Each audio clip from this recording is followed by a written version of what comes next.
మీరు ఇంతలాగా ఫాలో అవుతూ ఒక అన్నదమ్ముల్లో ఉండే నెహ్రూ గారితో మీరు మీరు ఎమ్మెల్యే స్టాండర్డ్స్ ఎందుకు అంటే ఒకటండి మా మనస్తోటి అంటే అన్నం తినేదానికి సున్నం పోసే రకం మేం కాదండి. ఒక కమిట్మెంట్ కి ఒక ఆర్గనైజేషన్ ఉన్నాం తప్ప ఏదో వాళ్ళ పదవులు కోసిస్తే పదవులు లేకపోతే వాటిని ఆశించే ఏ రోజు మేము ఆ రాజకీయం చేయలే. ఇవాళ నగరంలో నేను 2002లో డిప్యూటీ మేయర్గా ఇప్పుడు నగరపాలక సంస్థ ఫ్లోర్ లీడర్ గా ఉన్నాను అంటే అది ఆర్గనైజేషన్ యొక్క సెలవు అని చెప్పి గర్వంగా చెప్తా. ఎంతో మంది ఎన్నో విధంగా చెప్తుంటారు నా. ఇప్పుడు మీరు అన్న విధంగా ఎమ్మెల్యే దాకా ఎందుకు అన్ని రకాలు చెప్తారు. చెప్పేవాళ్ళు ఎవరు?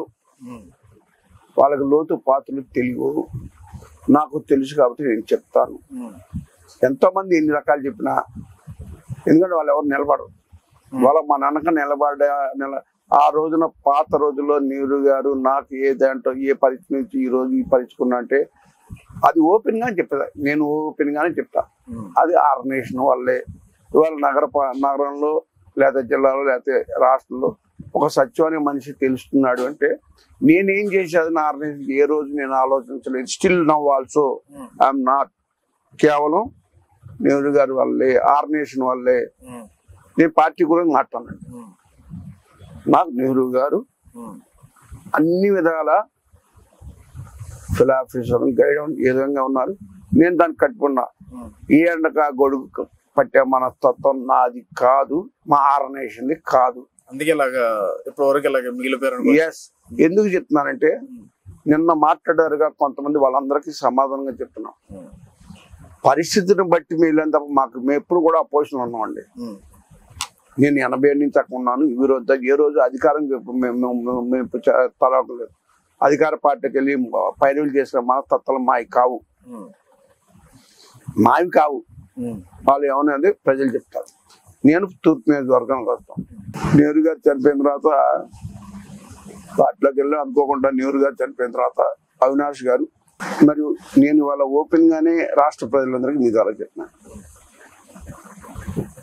ఒక శుభ్రంగా చదువుకుంటూ అబ్రాడ్లో చదువుకొని వచ్చి ఇక్కడికి వచ్చిన తర్వాత ఇవాళ అవినాష్ గారు తలుచుకుంటే వ్యాపారాలు చేసుకోవచ్చు, రాజకీయం కంటే ఎక్కువ సంపాదించుకోవచ్చు. కేవలం తండ్రి మనస్తత్వం ఉంది కాబట్టి పేద ప్రజలకి ఏదో ఒకటి చేయాలన్న తాపనతో ఆ రోజున నేను ఉన్నా. ఏమి చేద్దాం అంతా ఆలోచించినప్పుడు సరే తెలుగుదేశం కంటిన్యూ అవుతూ చివరికి మా పరిస్థితి ఎలా ఉందంటే నెహ్రూ గారు చనిపోయిన తర్వాత తెలుగుదేశంలో అండపోయిందో అలా కాదు. అండ అంటే ఆర్గనైజేషన్ అనేది కొండంత బలంగా ఉంది అవినాష్. కానీ రాజకీయంగా మమ్మల్ని పూర్తిగా అనగదొక్కాలని చెప్పి చంద్రబాబు నాయుడు కుట్ర చేశాడు. ఆ కుట్రలో భాగమే గుడివాడికి మమ్మల్ని, నేను చెప్తా, ఆ కుట్రలో భాగమే గుడివాడికి మమ్మల్ని పంపిస్తాం. ఎందుకంటే మీరు అన్నారుగా అవినాష్ గారు రాజకీయంగా ఎదుగు టైంలో అవినాష్ లోకల్ ఉండాలి, గుడివాడి దాకా వెళ్ళి పోటీ చేయమంటే ఒక్క మాట మాట్లాడకుండా మీలాంటి పక్కన ఉన్నటువంటి పెద్దలు గానీ సలహాదారులు గానీ ఎందుకు ఆపలేరు? మేము గుర్తండి పార్టీ నిర్ణయం అండి. మేము పార్టీ కమిట్మెంట్ అండి. మేమేదో లీడర్ మీద పత్రం చేసే మెంటాలిటీలు మాయకావు. తెలుసు గుడివాడ వెళ్తే ఏం జరుగుతుందని తెలిసినా కానీ పార్టీ నిర్ణయమే శిరోధారంగా భావించి ఆ రోజున వెళ్ళటం జరిగింది.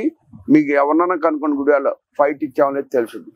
కేవలం అవినాష్ గారి వల్లే ఇచ్చాం, కేవలం నెహ్రూ గారి వల్లే ఇచ్చాం, నెహ్రూ గారి ఆర్గనైజేషన్ వల్లే ఆ రోజున ఫైట్ ఇచ్చాం. మేమంతా చాలా కష్టపడ్డాం. ఎప్పటి నుంచో ఉన్నటువంటి గుడివాడలో కొడాలి నానికి ఎదురుగా అప్పుడప్పుడు వస్తున్నటువంటి దేవినేని అవినాష్ అంటే ఒక నెహ్రూ గారు అబ్బాయిగా మాత్రమే తెలుసు కానీ సొసైటీ ఎవరికి తెలియదు కదా. మీరు ఆలోచించాల్సింది పార్టీ నాయకత్వానికి ఉండాలండి ఆలోచన.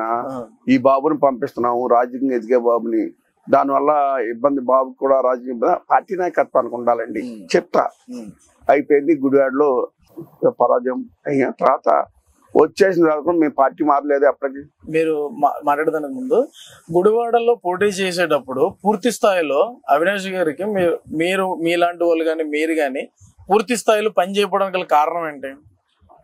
పని చేయలేదు ఎవరు చెప్పారండి? పని చేయకపోవడమే కొంతవరకు ఓటమికి కారణం కూడా. మేము పని చేసాము, పని చేయబట్టి ఆ మాత్రం వచ్చింది. మేమంతా పని, నేను కాదండి, ఆర్గనైజేషన్ లో ఉన్న నెహ్రూ గారితో చాలా మంది కష్టపడి బట్టి ఆ మాత్రం అవినాష్ గారికి వచ్చింది. మీరే అన్నారు కదా ఫస్ట్ ఇలా గానీ గుడివాడలో చివరికి అవినాష్ గారు గెలుస్తారనే దాకా మేము ఆ గుడివాడలో మేము మేము మేము ఇళ్ళమ్మట తిరిగాము. మేము జనాలకి చెప్పుకోగలిగాం. ఆ రోజు ఉన్న పరిస్థితుల్లో తెలుగుదేశం ఆ రోజున చిన్న ఒక్క మాట అండి, నేను గమనించా, రాజశేఖర్ రెడ్డి గారికి ఉన్న మనస్తత్వం, పేద ప్రజల పట్ల ఆయనకున్న అంకిత భావం, వాళ్ళు ఏదో విధంగా మంచి చేయాలని ఆ రోజున ఆరోగ్యశ్రీ పెట్టారు. ఆ రోజున పేదలందరికీ చక్కగా చూస్తున్నారు. వాళ్ళకి నేను చెప్తున్నా, రాజశేఖర్ రెడ్డి గారికి కానీ రాజశేఖర్ నెహ్రూ కానీ కులం లేదు, మతం లేదు, ప్రాంతం లేదు. ఆ విధంగా ఉంటే నా బోటోళ్ళని అక్కడ రాచారు. ఇంకొకటి, ఆ మనస్తత్వంలోనే అవినాష్ గారికి కూడా అవలంబింది కాబట్టి జగన్ గారు రాజకీయంగా ఎదిగి అంత చేసినా మరి జగన్ గారి పెళ్ళలేదే. ఇవాళ నెహ్రూ గారు అబ్బాయిగా అవినాష్ గారు తలుచుకుంటే ఆ రోజున తెలుగుదేశంలో గుడివాళ్ళు ఎప్పుడు ఆ రోజునే పార్టీలో చేరి సీటు తెచ్చుకోవాలంటే పెద్ద సమస్య కాదండి. ఎందుకంటే ఆ రోజున్న ఫలితాలను బట్టి నెహ్రూ గారు చనిపోయిన చెప్పి చాలా అవినాష్ గారి మీద ఓట్లు వేస్తా అని చెప్పి సీటు కూడా జగన్ గారు కూడా ఇచ్చేవాళ్ళేమో, కానీ మేము వెళ్ళలేదే పార్టీలోకి. కానీ తర్వాత హోటల్లో మీటింగ్ పెట్టి మేము గుడివాడలో పోటీ చేసాం, టీడీపీలో ఓడిపోయాం. మళ్ళా మీటింగ్ పెట్టి ఆ రోజు నేనే వెళ్ళాను మీటింగ్. అవినాష్ గారు రాల స్టేజ్ మీద బచ్చుల అర్జున్ గారు, చాలా మంది నాయకులు, గద్దె రామ్మోహన్, చాలా మంది నాయకులు. అప్పుడు కార్పొరేషన్ ఎలక్షన్ అంటే మామూలుగా చంద్రబాబు గారి మాటలు మైక్ ఆయన దగ్గర ఉంది, ఇంకో మైక్ ఆర్గనైజర్ దగ్గర ఉంది. నీకే సీటు నీకే సీటు కార్పొరేటర్ అంతా చెప్తున్నారు. వాళ్ళు ఎక్కడా కూడా మా ఆర్గనైజేషన్ ఒక్క సీటు కూడా లేదు. నేనే మైక్ తీసుకున్నాను. కుటుంబ పెద్దగా మిమ్మల్ని ఒక క్వశ్చన్ అడుగుతానండి. ఇంత మీటింగ్ జరుగుతుంటే ఈ రోజు దాకా అవినాష్ గారికి ఒక్క పిలుపన్నా వచ్చిందా లేదా కనుక్కోండి. అజెంట్ బ్రదర్ కాదు, మీరు కనుక్కోండి. ఆపాలబట్టి అన్నాను, కుటుంబ పెద్దగా మా అందరికీ మేము తెలుగుదేశం కాబట్టి అవకాశం ఉంది, నన్ను మాట్లాడివ్వండి అని నేనే చంద్రబాబు గారితో గట్టిగానే ఫైట్ చేశారు. మా రాజకీయంగా మాకు ఎటువంటి వెళ్ళినప్పుడు మీ ఎందుకు మాకు అనవసరం అని చెప్పి ఆ రోజున వేసి వచ్చేస్తే, మామూలుగా ఆ రోజున మీటింగ్లో 6-7 మంది ఉంటే నేను వాళ్ళు చెప్తా, ఆ రోజున ఉన్న ఎవరైతే ఉన్నారో పత్రికలు చూసుకుంటారు. ఒక విధంగా ఆ రోజున చంద్రబాబు గారి మీటింగ్ మొత్తం లేచి వచ్చేసారండి నాతో. నేను ఒకటే స్లోగన్ ఇచ్చా, జవహర్ నెహ్రూ గారు, జవహర్ ఎన్టీఆర్ అని చెప్పి బయటకు వచ్చా. మరి ఆ రోజు తెలుగుదేశం అందరూ నాతో అప్పుడు బయటకు వచ్చారు. స్టేజ్ దగ్గర ఆ రోజు వచ్చి అవినాష్ గారి పరిస్థితి, అవినాష్ గారు అప్పుడు ఆలోచన లేదు, అవినాష్ గారు మరి దారుణంగా ఉంది. మరి అవినాష్ మరి రాజకీయ ఇది అవినాష్ గారు కాదండి, రాజకీయంగా అవినాష్ గారు ఉండటం అనేది ఆర్గనైజేషన్ కావాలి, అది అవినాష్ గారు కాదు. ఎందుకంటే అవినాష్ గారు ఎలా ఉన్నా ఆయన మనగల. బట్ పేద ప్రజలకు చాలా మంది ఇదే పత్రం, వాళ్ళందరినీ మనసులో పెట్టుకొని అవినాష్ గారి నిర్ణయం తీసుకోవాల్సి వచ్చింది. ఎందుకు చెప్తున్నానంటే ఏ ఎండగా గొడుగ పట్టే ప్రతి ఒక్కరికి చెప్తున్నా, అట్లా చేసే మనస్తత్వం నెహ్రూ గారి ఆర్గనైజేషన్ లేదు. నెహ్రూ గారికి ఆలోచన దగ్గరగా, ఎందుకంటే రాజశేఖర రెడ్డి గారికి ఆలోచన దగ్గర నెహ్రూ గారికి ఉండేది. ఇవాళ నెహ్రూ గారికి జగన్ గారితో ఆలోచనతో దగ్గరగా అవినాష్ గారికి ఉంది కాబట్టి వాళ్ళిద్దరికి కలవగలిగింది మనస్తత్వాలు కాలువలుగా. అంటే అవినాష్ గారు ఎప్పుడు వెళ్ళినా సీఎం గారు చక్కగా రిసీవ్ చేసుకుంటారు. అవినాష్ గారు కూడా ఈ రోజున నేను 18 డివిజన్లో 100 కోట్లను ఛాలెంజ్ చేశాము. ఇవాళ తూర్పు నియోజకవర్గంలో 650 కోట్ల రూపాయలతో అభివృద్ధి చేశారు.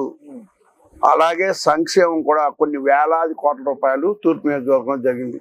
అవినాష్ గారు ఎమ్మెల్యే కాకముందే కాదు, కానీ ఈ రోజున ఏంటంటే జగన్ గారు కూడా యువకుడు, సోమంతుడు, పేద ప్రజల పట్ల బాగా రెస్పాండ్ అవుతారని చెప్పి ఈ రోజున అంత డబ్బు మేము ఖర్చు పెట్టినా. ఇవాళ మేము అడుగుతున్నామండి, గద్దె రామ్మోహన్ని నువ్వు ఎంపీగా చేసావు కదా, 2 సార్లు ఎమ్మెల్యే చేసావు.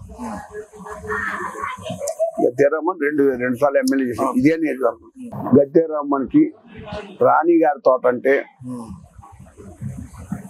గద్దె రామ్మోహన్కి ఒక విధంగా ఈర్ష్య అండి. ఎందుకంటే ఈ 2 పార్టీలు వైఎస్ఆర్ కాంచి కూడా ఈ 2 నియోజకవర్గాలు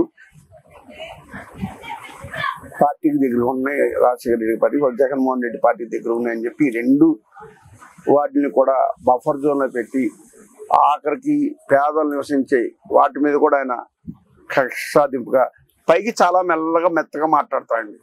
తేనె పూసిన కత్తి, గద్దెరామన్ అనే వ్యక్తి తేనె పూసిన కత్తి. అది ప్రత్యక్షంగా కూడా నేను చూసా. కొన్ని సంఘటనలు కూడా ఇది సందర్భం కాదు చెప్తా. ఏంటది చెప్పేసాను కదండి. ఓపెన్ గా మాట్లాడతారు కదా ఓపెన్, నేను ఓపెన్ అది ఆఫ్రికాడికి ఏదో ఉన్నాయి జరిగిపోయిందని మేము మాట్లాడు. మేము ఎందుకు చెప్తున్నాం అంటే చాలా సంఘటనలు గద్దె రామ్మోహన్ నెహ్రూ గారిని ఇచ్చినప్పుడు కూడా గెలవాలని చెప్పి ఎన్నికల ముందు కూడా చాలా కుట్రలు కొన్ని కుయుక్తులు చేశారు.